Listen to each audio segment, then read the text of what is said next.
We're back. Ladies and gentlemen, welcome to Sponsored Content. I am your host. Today on Spawn Storytime episode number 16, we will be covering Spawn issue number 15. Before that, let's quickly recap issue number 14. In issue 14, we see the Violator in the streets telling a story to some kids. He is recounting a tale as old as time, roughly 800 years to be exact, in which the Violator encounters medieval Spawn. The Violator frames this story in a way that puts him in a positive light, all while making medieval Spawn, who is the actual hero, out to look like a villain and a jackass. Violator kidnaps Spawn's dirty skank of a mother and uses her to lure medieval Spawn out, which he does. They have a bit of a fight, and Violator basically blasts Spawn with a giant maelstrom of acidic fire blast. He kind of barfs it right into Spawn and incinerates him to a crisp. The children are less than impressed with this story, and they only are hanging out basically because the Violator is paying them. And that's issue 14. Let's take a look at the cover of issue 15. Issue number 15 was released on November 1st, 1993, featuring artwork depicting medieval Spawn in all his noble glory, impaling the Violator's severed head on his broadsword that is imbued with green power. Awesome illustrations here. As an aside, this is actually the last issue that Todd McFarlane will be doing cover and interior pencils on. Issue 16 to 20, we will have Greg Capullo come on and do the majority of the artwork here. So if you want to take a quick look, we'll bounce back over to the credits. We can see that issues number 16 and on are going to feature Greg Capullo. Let's jump into issue 15 and see what new lies the Violator cooks up next. Issue 15 kicks off with the Violator continuing his tale of lies. He has been banished to Earth in the form of Danny DeVito as punishment. In issue number 4, we learned that his campaign of terror, where he was killing all the Mafia Dons and ripping out hearts everywhere, was not well received by his employer. Basically, what the Violator was doing was causing crime to go down because it was making all the criminals cautious. And Violator was not really able to tie all these slings directly to Spawn, so what he was out doing didn't really accomplish much, and it ended up being counterproductive. So Malebolgia locks him into Danny DeVito form to be punished, and he's here just kind of drumming up support for his own cause, which is himself. He just wants to be better than Spawn and more well respected, so he's trying to do that by telling his tale of lies to these kids. Violator's tale continues. These children are like, so you're a big fighting stud now that you can breathe fire? And he's like, exactly, that's what I was saying. He says, I scoured the remains because medieval Spawn could be a trickster, and he wants to make sure that he's really, really dead. So Violator finds nothing. He turns his attention to the dear maiden. He makes sort of a little joke about like incest or something because he's just, a nasty freak. We see his massive underbite here. Violator determines that it's probably easiest to prove that he's killed Spawn if he just brings his mother's decapitated head back to Malebolgia.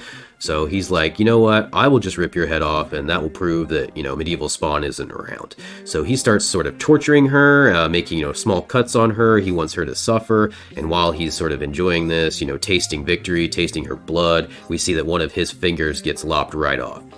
And now Spawn, medieval Spawn to be exact, in none of his armor, shows up looking ultra badass and really, really cool. Still has this broadsword. He's like, how dare you touch my maiden? Get your goddamn fingers off of her. And he's like, why are you such a coward? Why are you hiding behind my mother? It's a pretty bitch-ass thing to do.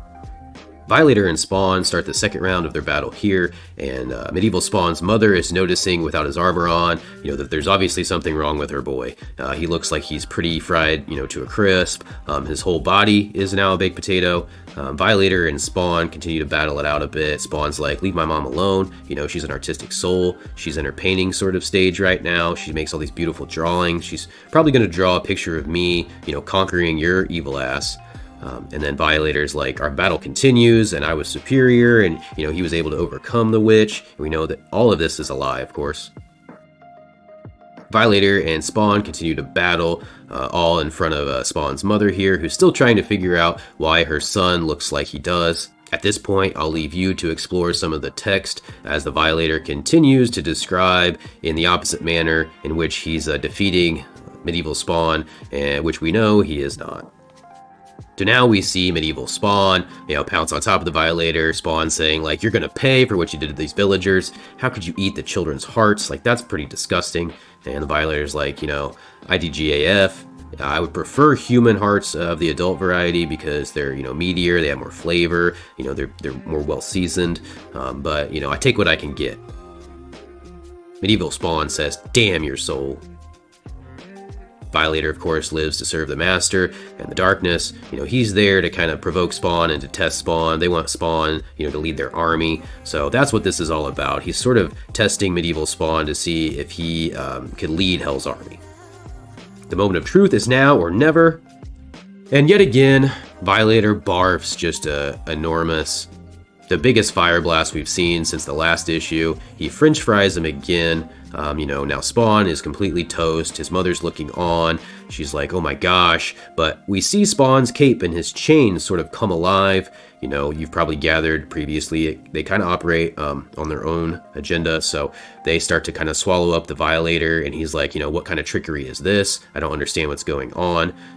Medieval Spawn stands back up because he's really, really hard to kill. And he's kind of transferring his magical, mystical, hellborn energy into his broadsword. Kind of know where this is going. And then he pulls back and just chops off Violator's head in this epic strike. He's sending him straight back to hell. He's probably not going to remain there very long, but at least, they don't have to deal with him right now.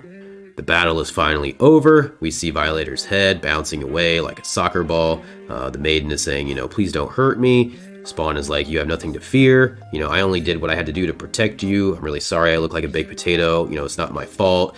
And she freaks out. She's really not understanding at all. This is supposed to be his mom. You would think like maybe she would try to, make this work. But she's like, nah, I'm good. I'm out of here. And this really hurts Spawn because this is his mom. He's like, don't do this to me. I beg you. He's like, I know I look like a freak, but, you're the only family that I have. And we see, maybe for only the second time ever, Spawn crying here. Violator continues on with his lies, saying that, even though he was like defeated, his legacy has endured. And now all of a sudden, Violator has been born again as the first dragon. They say, they colored him green because that's showbiz. And he's basically fine with this because he's kind of been reborn in even a more, dangerous and threatening way. We see Malebolgia at the end with his underbite as well. And he says, this is excellent. You've done a great job. Basically, what you've done is you've tested Spawn and determined, or demonstrated rather, that his potential to be an officer for Hell is enormous. And the other thing that you did was to destroy the only thing that he held dear, which was the love of another, the love of his mother, and that is gone because, her love is conditional. And Spawn has met those conditions, so she's basically emancipated him, probably not going to pay any child support. Malebolgia says, I will now make you whole. You have served me well. Thanks a lot, Violator. Violator wraps up his story, and he says, there you have it. The boys are kind of like done. They're just like, you can't afford us anymore. Call him a bozo, call him a loser. They walk away. Violator gets pissed. He's like, you guys are so ungrateful. I'm not really a nice guy. Like, I will basically kill you, but he has no power, so... They throw a newspaper in his face. He reads up on the fact that Mob Don Vito Gravano, had called over for overt kill because of his Mafia Dons getting killed. So Violator's kind of pissed that he's not getting credit for these kills. And they believe that Spawn is responsible for this. And so he's like, look, I'm going to go talk to this greasy bastard because I need him to know that Spawn was actually not responsible for this. And that, I want the credit.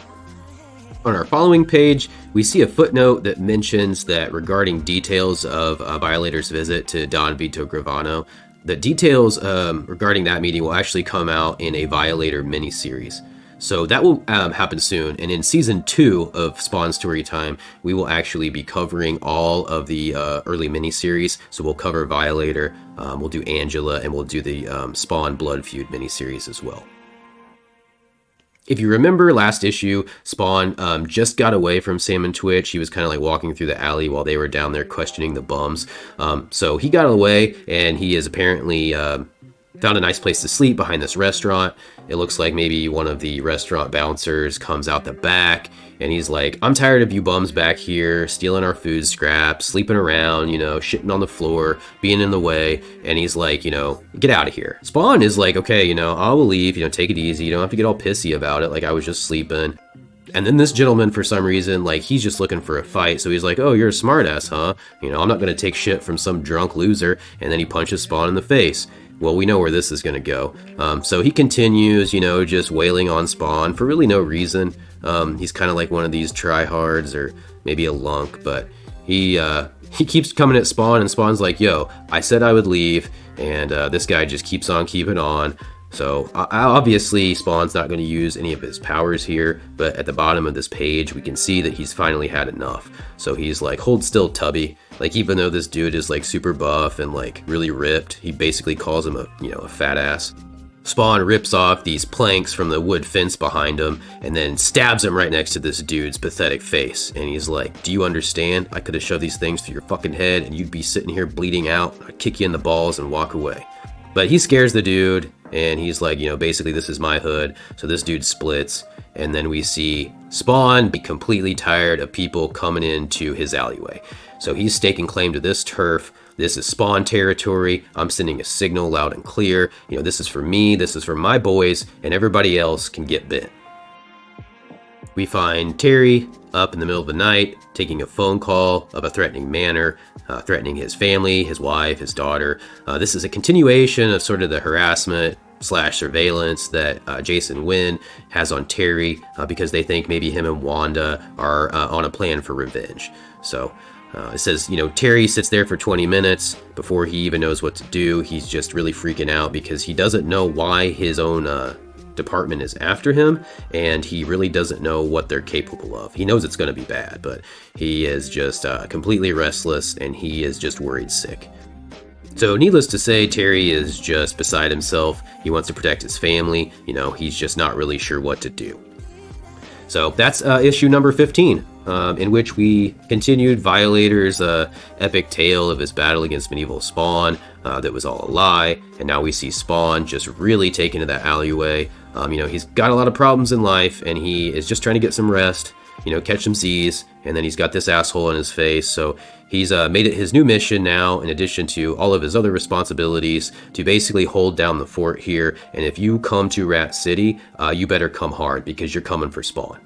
And in our next issue, we see here, as I'd mentioned before, we will have a bit of a transition going forward in terms of story and art, with Grant Morrison and Greg Capullo picking up with issue number 16.